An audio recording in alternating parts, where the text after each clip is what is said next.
Semi ലിനനിൽ big width linen അതിൽ നല്ലൊരു design വന്നിട്ടുണ്ട്. ദാമനിൽ നല്ലൊരു മൾട്ടി കളർ എംബ്രോയ്ഡറി വരുന്നു.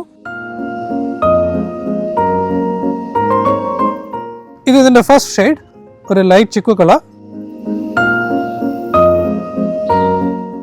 Second colour is black. അതിൽ ഈ മൾട്ടി ഷെയ്ഡ് എംബ്രോയ്ഡറി വരുന്നത് നല്ലൊരു അപ്പിയറൻസിലാണ്. ഇതിൻ്റെ പ്രൈസ് വരുന്നത് എംബ്രോയ്ഡറി വരുന്നത് ₹595 പെർ മീറ്റർ, പ്ലെയിൻ വരുമ്പോൾ 230. ഈ ഫാബ്രിക് 58 ഇഞ്ച് വിഡ്ത്തിലാണ് വരുന്നത്. ബോത്ത് അതിൻ്റെ എംബ്രോയ്ഡറിയും പ്ലെയിനും രണ്ടും വരുന്നത്. നമുക്കൊരു ടോപ്പ് ചെയ്യാനൊക്കെ ഇതിന് ലൈനിങ് ആവശ്യമില്ല, വളരെ ചെറിയ ട്രാൻസ്പെറൻസിയേ ഉള്ളൂ. All ready to dispatch. Interested ആണെങ്കിൽ DM ചെയ്യുക. വാട്സപ്പ് നമ്പറുണ്ട്, വേഗം വാട്സപ്പ് ചെയ്യുക. Will get back to you. Thank U.